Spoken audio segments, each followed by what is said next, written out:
மறந்துடாம என்னையும் டேக் பண்ணிடுறீ. பண்ணிட்டேன். இடுப்பெல்லாம் வலிக்குது. பாடி ஒர்க் அவுட் இன்னைக்கு. என்னடி வயிறு மேடா இருக்கு, எதுவும் விசேஷமா?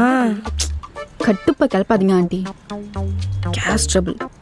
என்னடி ரொம்ப தான் சலிச்சுக்கிற? ராத்திரி 9 மணி ஆனா டான்னு கதவை சாத்திட்டு லைட் ஆஃப் பண்ணிடுறா. அப்புறம் என்ன?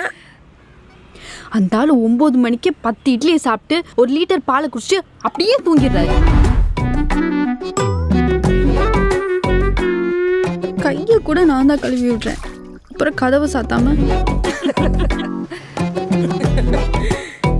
ஏண்டி உனக்கு கல்யாணம் எவ்வளவு நாள் ஆச்சு? 7 மாசம். இன்னும் 7 வருஷம் ஆனாலும் கேஸ் ட்ரபிள்ல வயிறு பெருசானாதான் உண்டு. என்ன ஆண்டி இப்படிலாம் சொல்றீங்க? போங்க. இப்ப இதுக்கு என்னதான்க்கா வழி? வழி வழி வீரா வரேன்க்கா, பாப்போம். சொல்லுங்கக்கா. வாணி புருஷன் ராத்திரி 9 மணிக்கே சாப்பிட்டு தூங்கிடுறானா. அதான் தெரியுமே. புள்ள வேற உண்டாகலப்பா. நீ ஏதாச்சும் பண்ண முடியுமா? நான் எப்படிக்கா? ஆண்டி நான் அந்த அர்த்தத்துல சொல்லலப்பா. அவ புருஷனுக்கு எக்ஸசைஸ் ஏதாவது சொல்லி கொடுத்து விடிய விடிய முடிச்சிட்டு இருக்கிற மாதிரி ஏதாவது பண்ணுப்பா.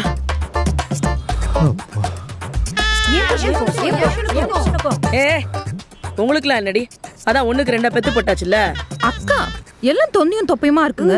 வீரா மாதிரி நல்லா ஃபிட்டா இருந்தா தானே பார்க்க பிடிக்கும். ஏண்டி நானே வீரா கிட்ட கெஞ்சி கூத்தாடி இருக்கிற டைம்ல கொஞ்சோண்டு நமக்கு ஸ்பெண்ட் பண்ண சொல்லியிருக்கேன். நீங்க வேற. பரவாயில்லக்கா, உங்களுக்கு காலையில ஏரோபிக் சொல்லி கொடுக்குற மாதிரி இவங்க ஹஸ்பண்ட்ஸ்க்கு நைட் சொல்லி கொடுக்குறேன். வர மட்டும் சொல்லுங்க.